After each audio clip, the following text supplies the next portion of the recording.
Озеро Акколь расположено на высоте 2000 метров над уровнем моря и находится между двумя горами. Его красота манит туристов в эту часть страны. Однако добраться до озера сложно, поэтому необходимо улучшить инфраструктуру. Этим по возможности занимаются и местные жители. Один из них – Дастан Караев. Он организовал зону отдыха, где есть рыбное хозяйство. В этом году предприниматель планирует расширяться и создать удобства для отдыхающих. По его словам, пока туристические объекты не будут соответствовать международным стандартам, о прибыли говорить рано.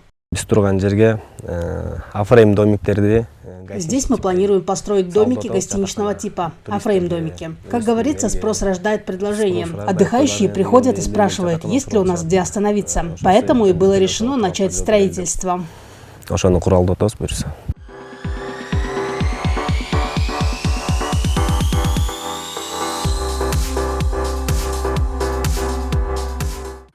Планы, конечно, хорошие, но на их реализацию нужны финансы. С учетом этого наш герой подготовил проект, который был одобрен Фондом развития Тенгиртоо. Фонд в прошлом году выделил 14 миллионов 300 тысяч сомов на строительство гостиницы «Кербен» в городе Нарын, 4 миллиона 900 тысяч сомов на строительство юрточного лагеря «Алинур» в Ахтаринском районе, а также 860 тысяч сомов на улучшение места отдыха на Джайлу-Тешик, которое находится возле озера Сонколь. В то же время предприниматели Нарынского и Кочкорского районов своими силами и средствами строят глэмпинги. Тем не менее, говорить, что в области есть все условия для отдыха туристов, еще рано.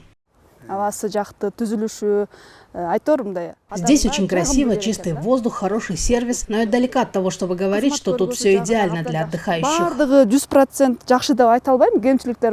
Однако стоит отметить, что работа по улучшению сервиса и инфраструктуры туристических объектов ведутся.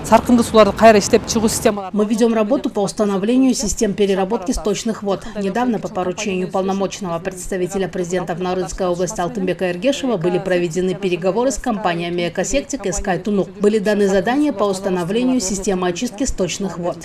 Эта работа дает свои плоды. В частности, если в 2021 году Нарынскую область посетили 19 900 местных и около 2000 иностранных туристов, то в прошлом году побывали уже 113 тысяч местных и более 28 тысяч заграничных гостей.